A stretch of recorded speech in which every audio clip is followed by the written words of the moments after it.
Thank you very much, Miriam. Thank you for that. As Miriam said, my name is Simon Dell. I work for a company called Cemoh, if you hadn't already guessed. We're going to talk about advertising today, which is something that has a lot of, people have a lot of opinions about, some people are scared of, some people embrace wholeheartedly. Before we get into that, I'm going to introduce our panel today, which consists of Liam Lone-Lack, Emily Forrest, and Peter Cunningham. I'm going to ask them all to introduce themselves and tell a little bit of a story about each of them, maybe a little 2-minute kind of elevator pitch. And so we'll start with Liam from Universal McCann. Thank you, Simon, and good morning. It's great to be here. 2 minutes, okay, you're gonna time me? I love a good chat, so he's gonna have to cut me off hard. So no prizes, I'm English, and I grew up in London.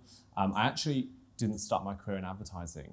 I was actually a corporate lawyer, so I'm intellectually property is my actual original trade. But I moved out of that into recruiting. Again, fun little career change, and learnt the value of a good recruiter. And then and a lot about sales, which we'll come on to because it's very important in relation to advertising too. And then I fell into advertising, but it was a good fall. Like many things that happen in your lives, sometimes the things that happen by accident and because of fate and destiny are sometimes the best things that could ever happen to you. And I started working at a global advertising agency called IPG Group in London, and I had a great time. I ended up working and running the Amazon account for the UK and Europe. So I learned a lot about e-com and the way that particular business worked. Then I moved to Australia, and I had the privilege of running Coles and Target out of our Melbourne office at and I learned a lot on that account. I learned a lot about fresh food. I learned a lot about Down.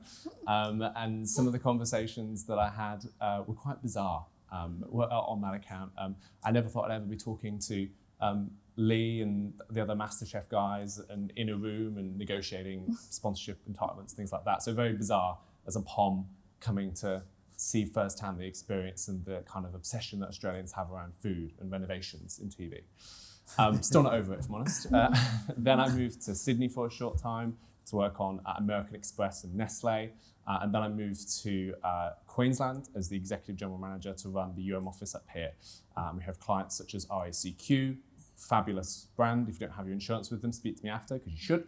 And then in addition, we have some global clients like Accenture and some other brilliant local Queensland clients too. The only other thing I'd say is I think I'm an ad contrarian. I'm pretty grumpy about all forms of advertising, which is a good thing, because one of the things I'll be talking about is objectivity in the way we make decisions around advertising, because yes, Simon, everyone has an opinion, but there is a science to choosing what is right and how you advertise. Was that 2 minutes? That was way over 2 minutes. But Sorry. We'll cut you off early enough. Yeah, good. Emily. Yeah, hi guys, my name is Emily. I'm the head of growth at Reload Media. We're a digital marketing agency based here in Brisbane. We also have offices in the UK and the Philippines. So my journey started probably about 15 years ago. I have worked in some sort of retail or e-commerce or marketing role in the past 15 years. Starting in retail just as a salesperson on the floor, moving up to Video Pro, which is a Brisbane-based retailer here. Eventually made my way to then managing their online retail store. So after that, I moved to the UK, did about 2 years there, as every Australian about my age does. Worked for an agency over there, so moved from client side to agency side, and then just fell in love with the pace and the amount of work you get to do within an agency. So then I came back here, and I've been at Reload now for about 4.5 years. I am in digital marketing, and I'm the same. I think if I get marketed something that I don't agree with, I do get grumpy, but I'm also an absolute sucker. So I will buy things if it's very targeted towards me. And yeah, my closet is full of clothes from retailers that I'd never heard of before, and then I get marketed to on Facebook. So I also understand, I guess, the power of marketing and what role that can actually play in a business's success. So in my role now, I work with small businesses to internationals. I work with clients that come to us looking to set their digital marketing strategy. I work with our team to then kind of come up with that plan. And then obviously the team then roll it out. So yeah, it's a little bit about me. Thank you. Pete, now it is just 2 minutes, Peter. I know this is a long story. All right, thanks. Peter Cunningham is my name. Hello, everyone. I'm a partner in a Brisbane business called Redsuit. We're called Redsuit because we believe we're here to help our clients stand out. And the first thing we say about standing out is to stand for something. So we look for what our clients what's authentic about our clients, and then try to make that compelling. I started advertising as a lot of people in my era started. I was a university dropout and worked as the office boy in an agency and rose up through the ranks of an agency of 4 people in Fortitude Valley before going down, doing some time in Sydney, and then coming back and starting my own agency. That agency at one point grew to 35 people, and I've never been more miserable in my life. We were working with big clients and we weren't doing the work we wanted to do. We weren't working with people whose businesses we felt we were making a contribution to. And so we pared that right back to the point now where we're much more of a consultancy-based business, working with clients who we admire and who we feel are making a good contribution to. Awesome. That was good. Thank you. Listen, the first question I want to ask these guys, and just the format of today is, I've done quite a few of these, and what I'm trying to get with these guys is for them to have a sort of conversation amongst themselves with you guys. So I'm going to try and stay out of it as much as I can, but it never happens. But what I want is for you guys to sort of feel free to interrupt and add on to what everyone else is saying. The first thing I want to make very clear is everyone's perception of the difference between marketing and advertising. Because Emily's kind of mentioned marketing, everyone else has mentioned advertising. Just so everybody's clear, where's your perception of what's different? I'll start with Pete over there. Okay, so I just had a chap come into me yesterday saying he wanted to get into advertising. And I said to him, what do you mean by that? Because if you know, you can help me, because I don't know what advertising is anymore. You know, advertising used to be about reach and frequency and a handful of media that you could choose, and you could work through a process that basically said this many people, this many times with the message that cuts through will get me a connection with an audience that's important to me. These days, it's a lot harder to do that, and I'm not convinced that anybody who tells you they know all the answers you should trust, because it's a moving beast, and people who specialise in one particular area or another area are most probably going to be able to give you a more authentic and believable answer or definition around what advertising is. You know, if, at a very basic level, though, it's bringing an audience, it's creating a dialogue that leads to outcomes, and somewhere in between those two things are outputs. And more often than not, my experience these days is people focus on the outputs, forget the outcomes, and that's why there's rooms full of people like this. Anyone else want to field that one? I agree completely.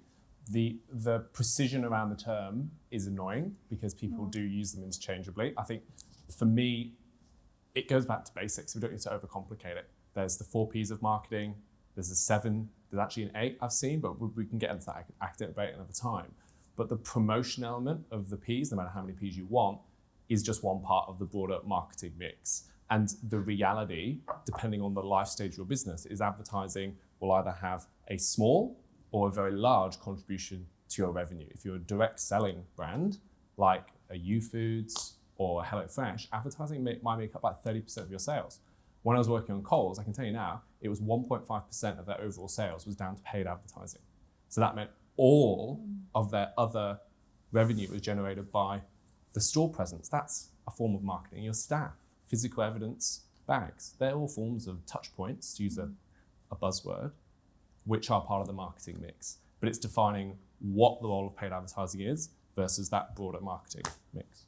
That would be my build. Anything to add to that, Emily? No, I just think you've hit the nail on the head. The terms are just so interchangeable now, and they all kind of work together. It's not that you just have advertising as one and marketing as another. Marketing can be digital, it can be traditional, it can be face-to-face, it can be any type of marketing, and I think the advertising element fits into that somewhere. The only clarification I have is there is always the more paid element of advertising. So it's always going to be a bit of a more short-term, that's another academic conversation, but a more immediate cost base than some of your longer term marketing investments, like your shop front, like the way you brand, for example. I'm going to pick up on something you just said there, Liam, because that, quite frankly, something you said there scares me. 1.5% of all our Coles' sales was through paid advertising. Yep. So I guess my next question to all of you at that point, if that's the case, why bother? Because there's that seems a minute part of a huge brand's business, and if the rest of their sales are driven by store presence, location, word of mouth, etc., etc., etc., why go to that length? Sure. So yes, it's scary, but in the scheme of Coles and Woolies, a 0.01% market share gain is cause for Prosecco at Coles because they're in this juggernaut war between each other. So if you can get that 1.5% to work an extra 1% harder on a base of a couple of billion of revenue a year, that is a huge achievement. And a marketing budget of $100 million, which is what it was when I was working on it, the numbers stack up in terms of return on investment. So that's Coles. Of course, when we come to the businesses that you represent, it'll obviously be a very different story. And the only other thing I'd say before I hand over to the guys is advertising does have a short-term effect. But conversations that certain clients ask me, I'm sure you've had them across the years as well, what happens if we turn it off? I love that question because if you turn off advertising, sure, in the short term, medium term, might not have an impact on the revenue that you care about, the leads that you get. But there will be a latent effect that will build over time and you'll start to see a drop off. Yeah. I don't know whether you've had that. We've had that conversation a few times, especially when we think about doing, I guess, more premium media brand kind of advertising. They think, oh, we don't need that because really all the revenue is coming from the direct paid advertising where someone is searching and then making an immediate transaction. Then they turn that off and then in a year's time, they're like, why is all of our revenue so down? It's because the brand equity and the brand reach that you actually had at that same time in the year before was just gone. It's that hard one because you can't always see the immediate impact, but it's a kind of a latent effect. Is that your experience, Pete? Yes, when you were talking, Liam, it reminded me of a quote that I saw a long time ago that I use all the time when I'm talking to people, which is, how can I love you if I don't know you? And that's you've got to tell people about yourselves. You know, I can't love you if I don't know you. And just going back to that previous question about advertising, we were called Redsuit Advertising. We're now called Redsuit, and we have a little byline that is brands, behaviours, and bottom lines, because that's what advertising at the end of the day usually tries to impact on. Tries to build a brand. More often than not, it tries to drive certain behaviours and ultimately is responsible for contributing to a bottom line. So I think we're starting to, as an industry, because of the disruption that's happened over the years, we're starting to understand our roles better, and it's leading to more meaningful conversations with clients who have needs either in that brand, behaviour or bottom line space. Emily, when someone comes, a new client, prospect, sits down with you and asks you the sort of famous question that all new clients and prospects ask agencies, how much should we be spending? What do you say? Look, at the end of the day, they always come to us and they say, well, what are your other clients spending? But at the end of the day, every single business is its own little ecosystem. You can only really spend what you are comfortable spending. I always kind of go back to, well, what are you willing to pay for a new client? Look at your existing revenue. How much is, organic, all of these other kind of channels actually driving from a revenue perspective? What's kind of the market share that you have there at the moment? And then how competitive is that market?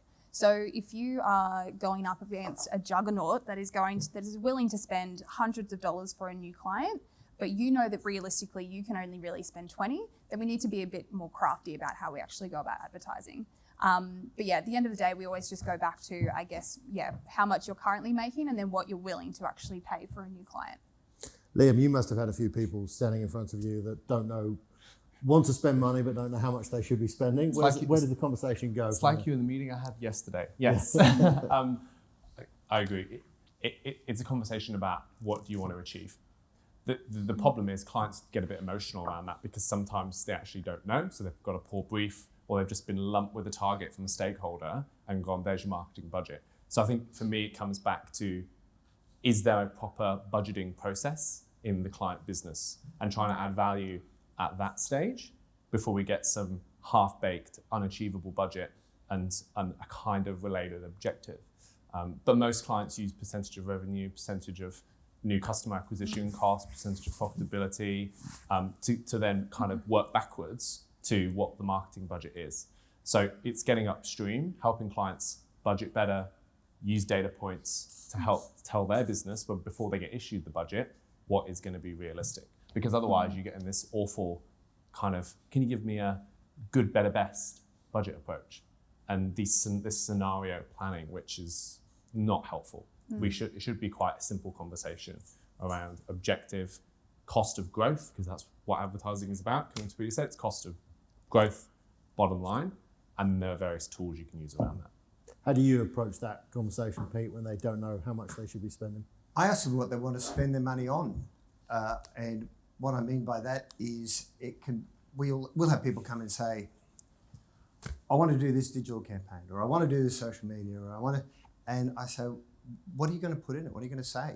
And they say, oh, the things that we've always done. And I say, don't come to me wanting to do a hump day post, because that's not what we're here for.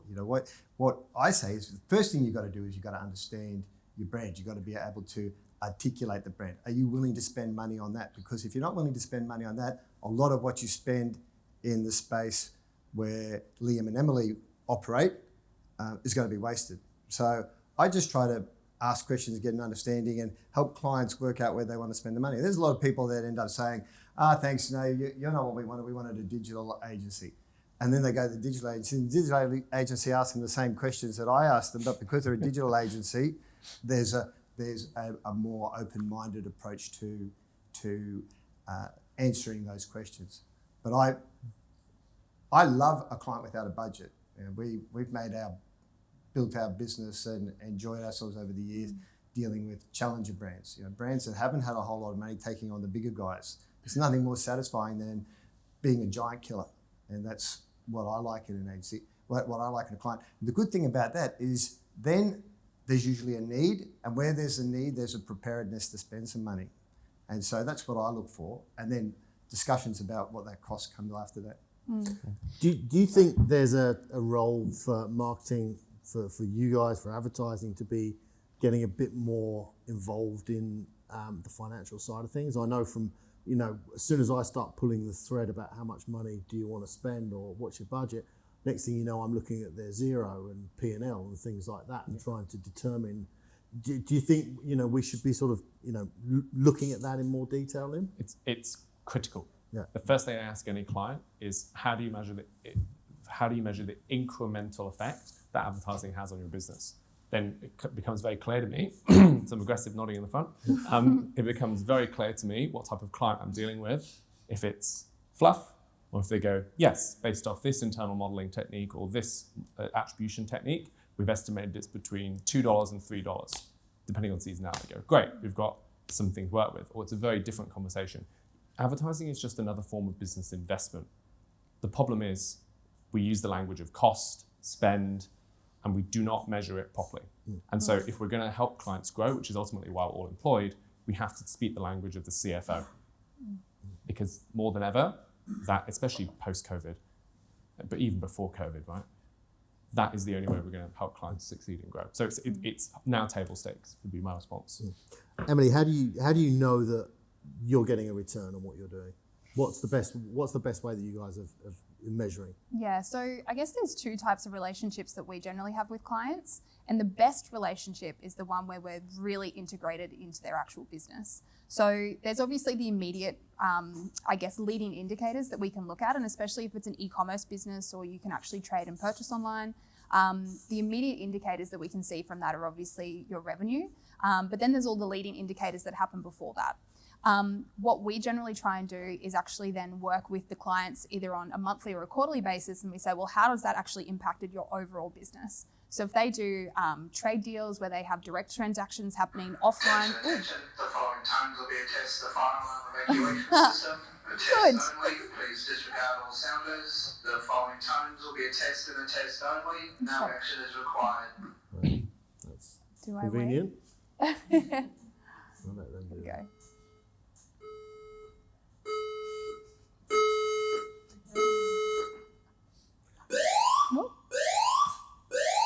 Emergency. Oh. Diesel test undone.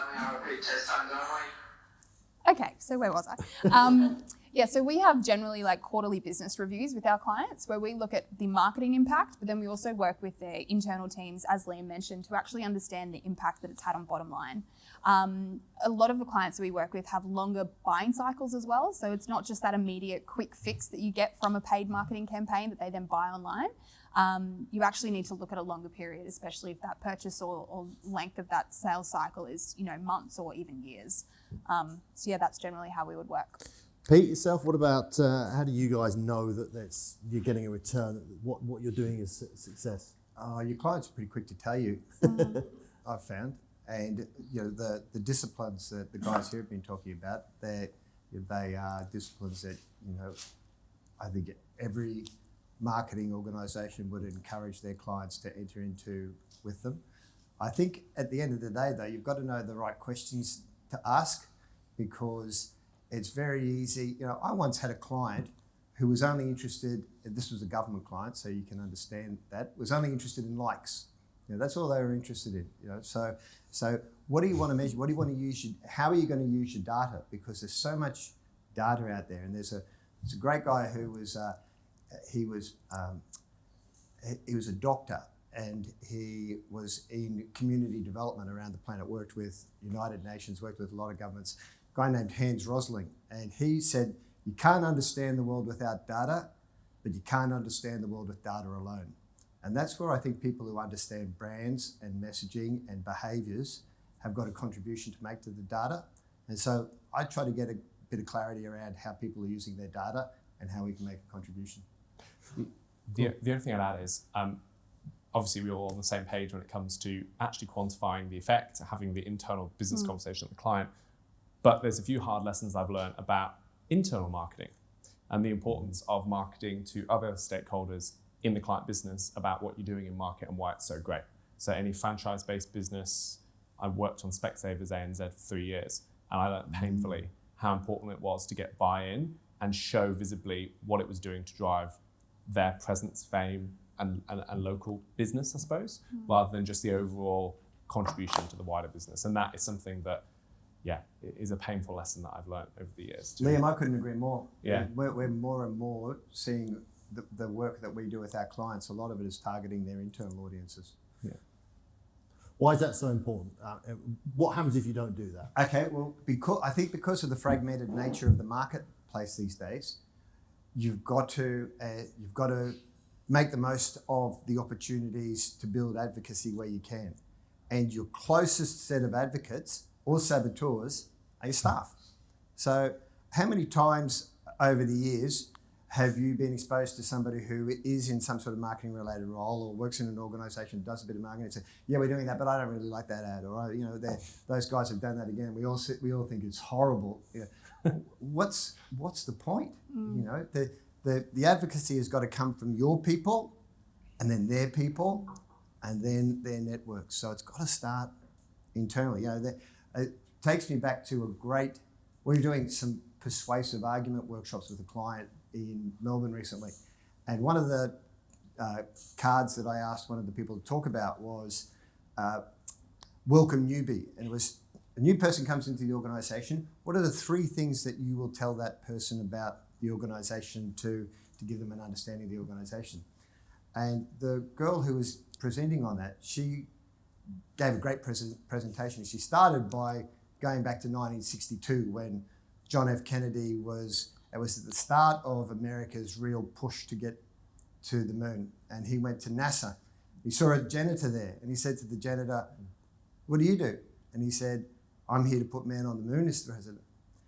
That's what you want from your people. And that's why internal audiences are where you've got to start. Everyone's got to be on the same page. So in your organisations, the people who do all the things that are behind the scenes, what's their man on the moon purpose? And if you don't know that, you most probably there's work to do within your own understanding of your brand before you can expect people a long way from the centre of your business to understand and love you. I had the same thing with a printer years and years ago, and I said to him, he was complaining about his sales guy wasn't getting the sales that he wanted, wasn't getting the the orders and the new customers and all those kind of things. And I'd asked him, what are the 3 things that stand out about your brand? What should your salesperson be talking about? And he got one, and that was the owner of the business. And my point was, if you can't do it, how the hell do you expect these people to be talking about your brand out there in the marketplace? How does that translate to the smaller businesses? So there might be some smaller businesses in the room that might have 4 or 5 employees or that kind of thing.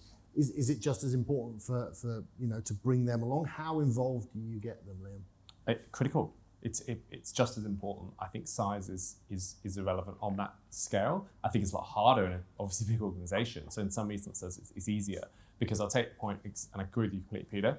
You need to get your internal stakeholders galvanised, not only because probably one of them's paying for it, which is quite helpful. Where's the budget coming from? And secondly, it comes down to an effectiveness argument. Advertising is paid, but we talk about owned channels, earned channels, and shared channels. And one of your best owned assets is your people. Seeing advertising out there, feeling a bit of fame and pride in what they do, will have a knock-on effect to their productivity and output, for sure. It's another conversation about human resources, but I've seen it happen many times in medium organizations, large organizations, and small organizations. And if they've got that buy-in, it will multiply the outcome of the campaign just by that very nature.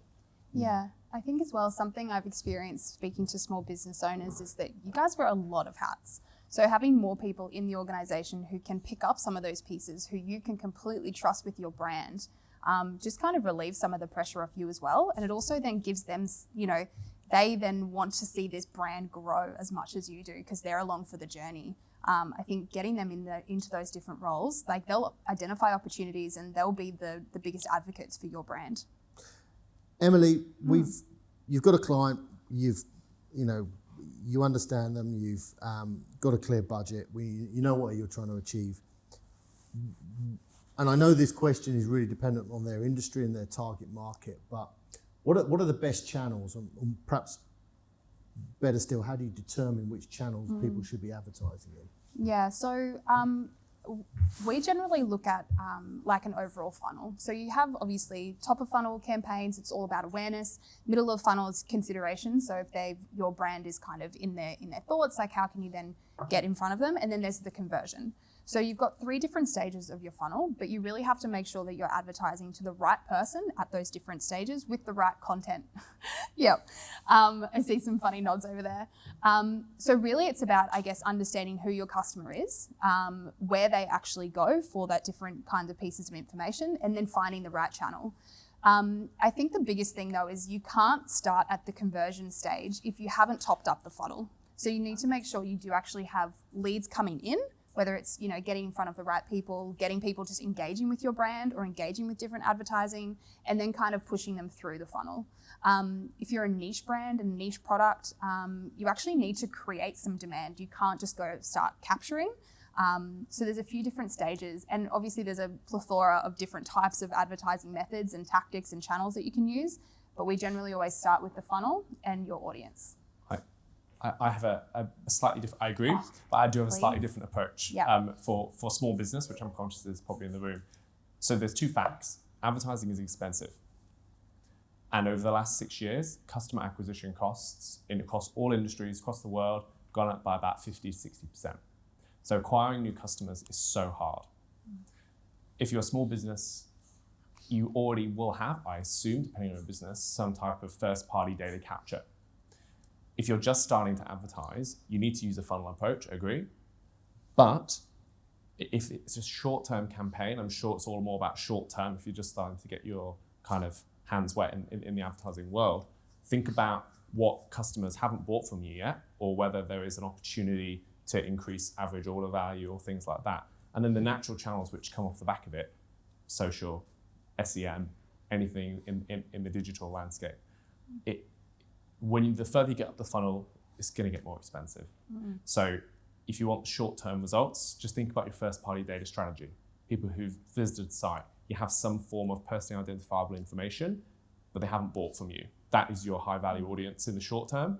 If you can convert them, you nurture it with a loyalty program, and a loyalty program is not just an existing retention tool. It is also an acquisition driver, leveraging word of mouth. that would be a great starting point for those in the room. Not to kind of, it's not a disagree, but like a build as a... I actually want to add okay, yours great. as well. Great. So there was an iOS 14 update that literally rolled out yesterday, which meant that you can no longer just do very specific advertising to people within Facebook if they have this iOS 14 update on their phone. So that's now limiting how you can actually advertise across Facebook just using pixel data. The second one is there's death of the cookie, which is coming out in the next couple of years across Chrome. It's already on Safari.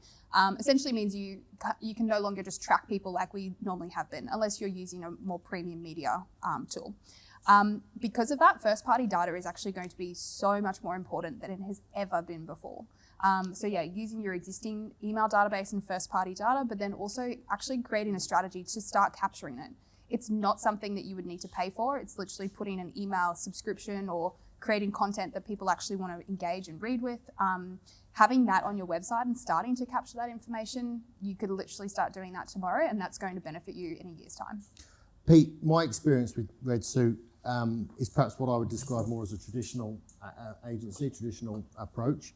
And by that I mean the above the line type advertising. And perhaps maybe before you answer this question, you could explain to people what the difference between above the line and below the line is, because that's quite an antiquated term, but a lot of people still use it, don't they, out there. Yes. So my question was, in your experience, in your sort of field where you operate, what are the best channels that you see for clients? Well, it's really interesting, Simon. We have a number of clients who operate in regional markets. And so in those regional markets, a television campaign still does great work for people. There's some of those traditional above the line things do still work very effectively in markets that are, I guess, a little bit more close-knit and don't have the options that they might consider because of internet access or broadband width or whatever the other issues they may experience are. So they operate in a more traditional space. I guess what I would say around channels is don't be afraid to zig while everyone else is zagging. So I still haven't worked out why more agencies and marketers aren't going back to snail mail as an opportunity to connect with their customers, given how little snail mail we all get. Why are we all competing in the information superhighway and wow on our computer screens when there's this big, beautiful desk with nothing on it except a photo of the husband and kids or whatever it is? It can stay around, it can be discussed. We've had some great success with that in recent times with niche clients, just getting to them where I hand wrote a note to a fella and said, when you, over the next couple of weeks, I'll give you a call if what I've said makes sense, maybe we can catch up for coffee. He called me the next day. I didn't even expect a call from him. He was a senior guy in an organisation. But the value of a handwritten letter really obviously connected with him. And so I'd say don't be afraid to zig while everyone else is zagging. These guys are demonstrating for you that there is a wealth of knowledge and opportunity in being able to identify and track your target audience via digital and data-based means. But that's not the only world that people live in. And being able to be present in some of their other worlds opens up a whole lot of doors of opportunity, I'd suggest. Agreed. It's funny you should say that. I had a client from mentoring in here, and he makes he's invented this external cladding to go on the outside of buildings that's fireproof. Obviously, very poignant at the moment. He was on Channel 7 the other day in one of those reports, and he's got basically three potential clients, three potential distributors in Australia. And he said, how do I get through to them? And I said to him, and there was a big piece of the cladding, like this giant piece of aluminium in the room at the time. I said, can we cut that up into A4 pieces? And he went, absolutely. I said, let's send it to everybody. I mean, nobody's going to be expecting a giant piece of aluminium cladding coming through to them in the post. I said we could run ads, we could run Facebook ads, we could do a LinkedIn campaign, we could do all these things, but you are guaranteed to cut through if we send them a giant piece of aluminium cladding in the post with a note and a brochure and a letter and an invitation to chat. So I totally agree. I think direct mail is the way. We are doing it. Okay, yes. good. It was the conversation happened on Tuesday, so we are about to get the boxes and all those kind of things. So there's only going to be 12 of them going out, but So you need one. Yeah, absolutely. Only needs one to cut through. So Can I just add something to that as well? So Google did this study, and obviously we know now that the path to someone purchasing is no longer linear. It used to be someone would get a brochure in their mail. It would be for the latest catalogue of dresses at whatever shop, and then they would see the one they like, they would go into store and they would buy it. There's a part now that they're calling the messy middle. So people might become aware of your brand and then they purchase, but there's this whole grey area that happens in the middle that no one actually knows the exact path that they take to then purchase. So I think by having a really deep understanding of who that customer is and actually having all of those touch points there, so that if they do decide to go here and there and zigzag all over the place, they're still able to get that exact same experience with the brand before they purchase. But I talked about being an ad contrarian and grumpy about all forms of media at the start. And this is where I definitely am in certain instances, because you're right. Regional TV, for example, amazing. Absolutely. It's cheap. Oh my God, so cheap. And if you've got the creative, amazing. So it's not just a digital kind of buffet. There's lots you should be thinking about in that more traditional or above the line space. And yes, messy middle, it's a big thing. But then you look at the behavior of people who get Audi catalogs. I'm one of them. And when I was working on Coles, the MD of Coles at the time, John Durkin, tried to take away the catalog. Do you know how long that lasted? 3 weeks. Sales went poof. Wow. Yeah. So yes, digital is important, but the questions you should be asking are, what is my category? What are the behaviors of consumers in my category? Where is the opportunity? Everyone's spending in every channel. You're never going to get white space, but you can differentiate with creative and then perhaps a media behavior. Like this amazing example for direct mail. Aluminium sheet, amazing. Tried and tested channel, you're executing it differently. That's a rich type of conversation I would suggest you have with yourselves and your teams about that. I think the other thing I was going to say is that obviously advertising is very much about the senses and the five senses and tapping into them.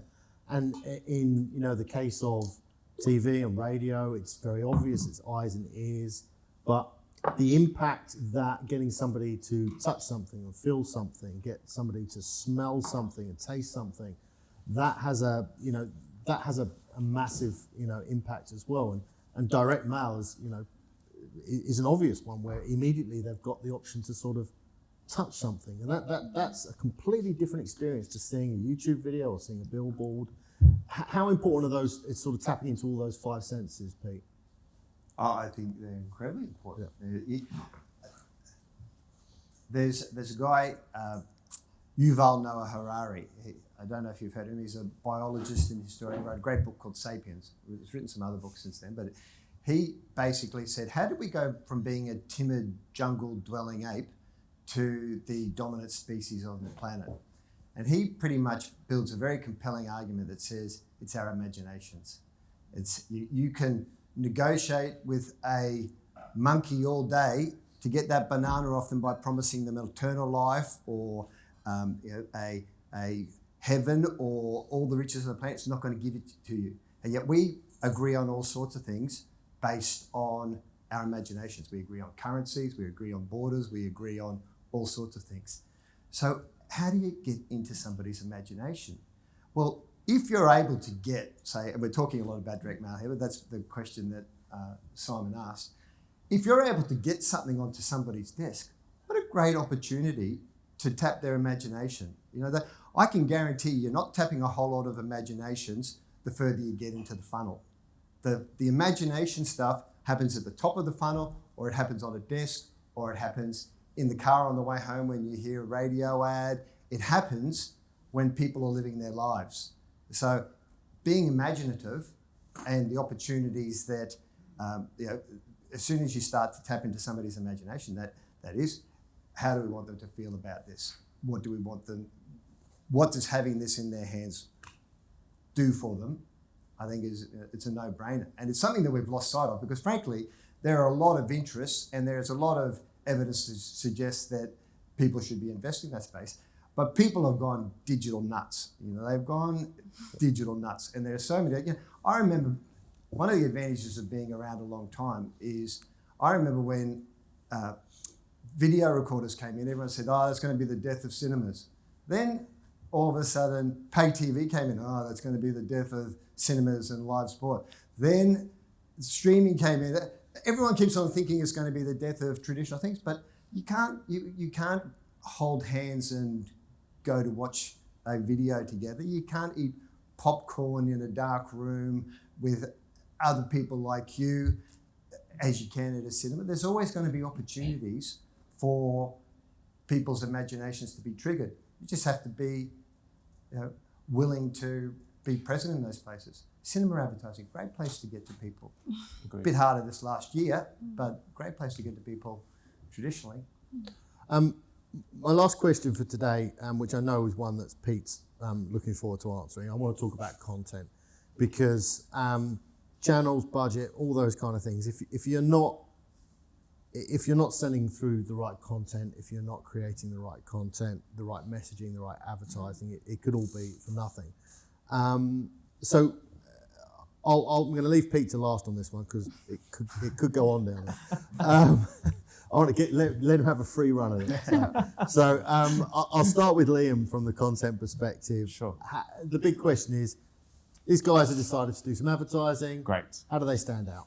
Great. So if we're going to create a pie chart, or who doesn't love a pie chart as well? Really simple.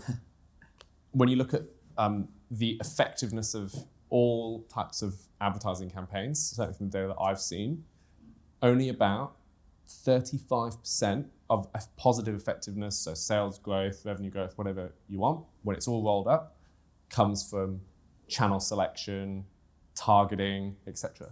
The remainder is all the content or the creative message. So it does sometimes surprise me if you think about that, the energy, effort that's spent on that 35% and the kind of lackluster job that's done on the remainder. And when it comes to that, and Pete mentioned some great things earlier about, what does your brand actually stand for? Great. Why should anyone care? How is the best way to actually convey that at all before we even engage a channel conversation? I think so many times I see clients and agencies rush to talk about channels. Let's talk about the emotive trigger. Even if you're selling cladding, fire cladding, if I may use that example, there's a functional story, there's a rational story, but people don't buy. Even for a house, they do not buy on functional and rational proof points. They buy based off their heart, their emotion. You then justify using your rational brain what you actually want to do. So the creative development process and the content you create or the creative you put into the channels, I think needs a lot more attention. And the simplest way I put it is, who are you speaking to? What do you want them to think, feel, and do? Just a really simple framework, but actually think, feel, and do. It's pretty hard to just nail down to one sentence. What do you want your aspiring young professionals in the CBD, if you're targeting them, to think about your brand, to feel about your brand, and actually what action do you wish them to take? And what are the emotive triggers around that? That is how I would talk about content through that lens, as a process, more than like you should do this type of ad in that channel, this type of ad in that channel. Okay. I 100% agree with everything you've just said. So we do a thing with our clients where we talk about motivation-led creative. So you might have a business and say you're selling soda. You might just go with a single message to all these people saying, I love soda, I love soda. That's all you're going for. There's a whole wide reach that you're missing out on when you're tapping into different people's motivators. So whether it's the flavors or it's all organic, actually tapping into their motivators and then what actually motivates them at different stages of the funnel. It is quite hard, I think, when you are thinking about it just in a digital lens, because if it's soda, they can't taste it. They obviously don't have that in-person experience. So actually tapping into what would motivate them to actually purchase your product over another, and then pulling out key messages that you can then hit to that motivation. And then obviously when you're thinking about different stages of the funnel, like what actually motivates them to move down the different stages of the funnel. Right then, Pete. Content. Don't know why you're picking on me with this. So, How do people stand out? okay, what I would say to those comments that you've just heard, they are very reflective of best practice in our business. Who are we talking to? Where in their minds? What's the problem we're trying to solve? What's the key message? What's the support? What's the personality? What I see, because so many people take responsibility for their own messaging now, the person who is the graphic artist is now also the social media person, who's also the this and the that in the organisations. What I see is people saying, this is what we think people need, so this is what we're going to say. And so before you know it, everyone's saying the same thing. Nobody's standing out, and everyone's at sessions like this. So we go back a step and we say, you've got to think about your business and why your people are there, and then go out from there. So we say, what's authentic about your business? And then how do you make that compelling? Not what does the consumer want? Sure, you can get to what the consumer, but Coles and Woolworths, the consumers want the same things in a lot of days. I want my bread, I want my milk. You know how they get their business? They do all this marketing, but then $7.99 chicken breasts. They'll have a huge war about that. They'll have $1 milk. So all the marketing in the world comes down to, that's not working. Let's do $1 milk or $7.99 chickens.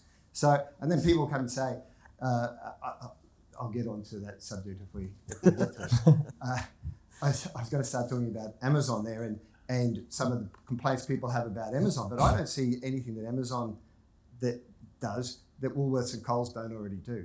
Woolworths and Coles already attract buyers into their marketplace, see what's selling well, then make their own home brands. They've been doing it for years, and we don't all say, you're the bad guys, like people are saying about Amazon. Anyway, that's another thing. That's for another workshop. So authentic, what do we do about authentic? The first thing we do is we go in and we talk to our clients' people, and we say, why are you working here? Why will you still be here in 5 years' time? And talk all about them. And then we ask our clients, can we talk to their suppliers? Why do you deal with these guys? Why would you still be dealing with them 5 years' time? Why don't you deal with someone else? Then we ask the other people in their network. So we ask all the people closest to them why they're all in this together, why they'd still be here in 5 years' time. Usually there's some gems there. So then you've got an opportunity to deliver some authentic content that you can own, that other people can get a better understanding about you of. Otherwise, you're in with everybody else saying, we've got this great tasting thing, and nobody knows any more about you. The best brands are the ones that are able to take what's authentic about their offering and make it compelling in the marketplace. And if that's not good enough, maybe they shouldn't be there, is the way I look at it. I'm just going to add to that. My business partner often repeats a saying to me all the time. He said, people don't buy the cheapest product, they buy the product they understand the quickest. So when they're, sitting in Coles and Woolworths and they've got that decision fatigue where there's, a dozen sauces in front of them, they're going to buy which one they understand the quickest. Yep. And I don't know whether that kind of fits into what you guys are saying there, but... Well, it does. There's another quote that's very similar to that, which is first to mind is better than a better product. Yeah. And that's why people advertise and market, because first to mind, more often than not, is better than a better product, unless you're able to distinguish your better product through the means we've been talking about today. Any final comments around content from you guys? I think just leaning onto your point is that before you go about creating any content, you really have to understand what your brand stands for, so that everything you then do is kind of held up by your overall vision and mission of the business. And then what are the key pillars that you want to get across in everything that you do? And then what are the support points that you can then pull on, whether that's case studies, whether it's client testimonials, whether it's testimonials from the people within your organization to support that point. You really need to have like a brand messaging house that you can then always go back to and say, well, does this align to how we want to be perceived in market as a business? And then everything else you could do can kind of support that. The only final thought on content or creative I have, there's 2 small pointers. Please just make sure there's a distinction between things that you want to return in the short term and things you want to return in the long term. If you have a mixed message, it's going to be chaos and you're going to have a lot of trouble when you get to channel selection. The second point, everything you do in marketing, not just advertising, but marketing, you should be addressing human pain. Even if you sell toilet paper, even if you sell cladding, come back to that example, what is the need, the human need that you are trying to solve? We're still selling to humans. We do get carried away with the digital and the kind of the people want the best thing for the lowest price, yeah. But at the same time, people want shortcuts. People want to actually have a quick decision because they're so tired of making decisions. And if you can create those trust signals and you can demonstrate you're satisfying a functional need and there's an emotive hook to it too, that's how to create the best content, in my point of view. I'm going to ask one more question. I'm probably going to ask 2 more questions and hopefully get really short answers on these, just so that we can then throw this open to the audience. Something that's very timely at the moment. I want your opinion in a sentence on the milkshake advert.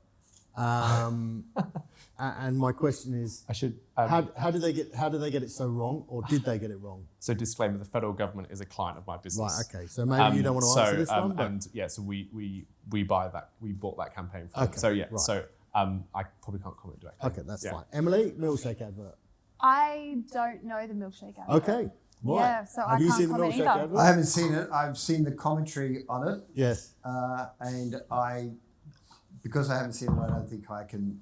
Okay. offer any So none of comments. us can. Fair enough. But isn't it just running in Victoria at the moment? So I think it's been quite prevalent on the internet and things like that. Yeah. But just for everyone's benefit, the milkshake advert is the federal government's advert about teaching kids about consent using milkshakes as a anyway. If you get a chance, go to Google, type in milkshake advert, and you'll understand. Okay. It was pulled quite quickly. yeah. Anyway, the last question.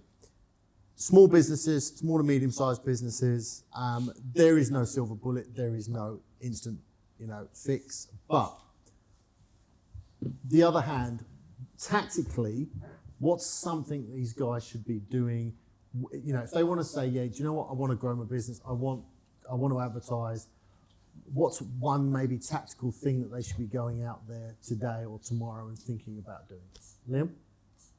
Might sound weird coming from the GM of an advertising agency, but get your first party data in order. Invest in the technology to do it now, because that is the future of many forms of advertising, not all, but please do that now. Get your customer architecture right. It will pay dividends. And if you're at that stage in your business where you're starting out or in your growth phase, that's the best money you can probably spend in the short term. And then you can have some interesting advertising conversations in the near future. Okay. Emily? Yeah, I would actually piggyback onto that and say first-party data is essential.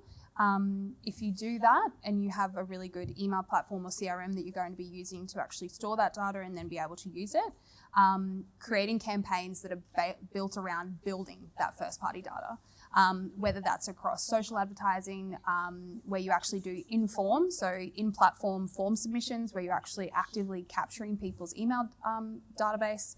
I'd say that would be your next step, but email platform first, then advertising campaigns to build that. Hey, first step out there for them? Okay, so if this is tactical, I'd say investigate opportunities to zig while everyone else is zagging or expecting you to zag. See where else you can show up in your customers' lives rather than where you think you're expected to show up. And if there's one other thing that you can do, so what I would say is just look at whatever process that you're currently undertaking, because there's a great a chap who is credited with being the Westerner most influential in the Japanese miracle post World War II, a guy named W. Edwards Lemming. He said, if you can't articulate your process, you don't know what you're doing. So just have a look at your process and see, do we just do this because we think it's right? Oh, we've got a proper process, and then interrogate that. There's lots of things you can be doing to make money and save money without spending anything with any of the people on this platform here. As a matter of fact, he also says defects cost a lot of money. Somebody at some point has been paid to create a defect. So if your stuff isn't working right now, you're either paying yourselves or someone else within your business to create defects. I'm going to add my point to this is that from a tactical perspective, one thing I say to clients is collect email addresses. I don't think I've seen I don't think any business with a large database of emails of customers and prospects can fail. I know that sounds a bit of a bold statement. I think the more emails you have of prospects and customers, the better chance you have of success in the long run. So everything in my mind, from an advertising perspective, from a marketing perspective, should be the goal number one should be collect an email address of someone that's interested in your product. I've seen some fantastic businesses that run very lean with 50,000, 60,000 people on a database, and they know that the moment they send an e-newsletter out, they'll make sales like that. And that's just the most cost effective for me in terms of advertising and marketing. But you do need to do other advertising and marketing to drive everyone to collect those emails. So look, I'll throw that open to the audience now. If there's any questions, just raise your hand and we'll get to them. If there isn't, don't worry, and we will all hang around for 5-10 minutes, and you can ask us one-to-one afterwards. But is there anybody that wants to? Okay, no. With that in mind, I'd just like to thank Liam. Oh, sorry. Yes, go for it. I've got a question. Go for it. First of all, thank you very much to all of you. It was a fascinating discussion and really, really interesting. So thank you for giving me your time today. Full disclosure, I'm not a small business person. I actually work for a very large organisation that owns shopping centres across Australia, but we work with a lot of small businesses who do pop-ups in our centres, casual leasing, etc. And they're some of the most hard-working, genuine people that you could meet, but they're very, very time poor, and they're not necessarily marketing or advertising experts. So my question is, how important is it for a small business person to invest in relationships and professional advice? A lot of them will say we have no spare capital, we can't invest in marketing. But if there is an opportunity to do so, there's a lot of people out there that are throwing a lot of advice to them. It is a very noisy place. So how important is it to make sure that you partner with the right people to give you the right advice so that the money you do invest gives you the best return and the best outcome? Great question. I think it's like anything. I'll give you an example from my personal life. I'm considering investing in a property coach because I want investment properties. But it's also about, there's a time poor element, but it's also about what brief do you actually want to give them. And I think many small businesses, they don't necessarily know what the core problem they're trying to solve is. If they're a small business owner, they're clearly bringing in sales. But then it's a conversation about growth and what role advertising particularly plays in that. So if they can form a brief and they can really articulate the challenge they want advertising to solve, they should engage someone for a project, something like Touch, to go, these are the types of things you'd consider. You can do like an audit on the things you could do. But from that moment, there's a conversation about execution. Like, do they have capacity to do it? And there are various nimble output-based models that are now around. I think, I speak for my business, but I'm sure the same for the ones on stage. It's not, the days are gone of, long fees and over months and months. There's a lot more output-based kind of little interventions, and you come away and you revisit it. So that would be my advice. If they can form a good brief, they can articulate that. The day they spend doing that will pay dividends when they do then subsequently wish to get some strategic help. But I don't think they should outsource their brain, because I see many clients do that and they're not doing that thinking up front. Anyone else want to add to that? Yeah, so I guess this is just a way that we work as a business, but it's it's free to just have a conversation with someone. Even just calling up an agency just to talk about what their options are, I think is a really good place to start. At the end of the day, they'll be given free advice on what they could potentially do. Obviously, it would always be within their budget. If they don't have a budget, we just give them free advice anyway of things that they could potentially try. I think it's a really good point that Liam made. If you actually have a brief and a plan, and we've worked with businesses before that don't have the budget to engage with an agency full time, we actually just help them come up with, well, what do the next 3 months need to look like? And then they actually do it internally, or they use like an intern, someone that wants to get some work experience working across those platforms. There are definitely different ways and options that they could go about it. Pete, do you want to add on something? Yeah, that's a really interesting question, because one of the reasons they're in a big shopping centre like yours is because they're hoping that the foot traffic in that shopping centre will be enough to sustain their business. So I guess the conversation then has to be, well, what are they doing with the foot traffic that's in the shopping centre, and how can they maximise that? That would be where I'd start, because they're not paying the rents they're paying in a shopping centre to not make the most of the people that are in that shopping centre. So that's where I'd start. And then if that proves successful, that might give them the confidence to try and bring more people from outside the shopping centre into that shopping centre. But that's where I'd start, is how can they make the most of what's in that centre, and work with you guys to do a better job of it, because that's why they're there, isn't it? Absolutely. Yes. No, that's a really, really good point. Anyone, the small business people are working with, they should be leveraging their expertise and their knowledge and their advice, and saying, look, I'm investing with you, whether it's Facebook or whatever. It's a relationship. I want your expertise and what I should be doing, because we often don't. Small business people don't necessarily have that. So it's and they're spending money. And if they're spending money somewhere, then there's experts that can give them that advice. And the other thing with them trying to build a better relationship with you is that taps into your self-interest as well, because you don't want to be looking for new retailers when they go belly up. So there is already an opportunity for some collaboration that, again, doesn't cost them anything in the first instance. I'll call it there because I'm cognizant of time. We've got a sort of 10 minutes over. We will hang around, but I do want to thank Emily, Liam and Peter for their time today.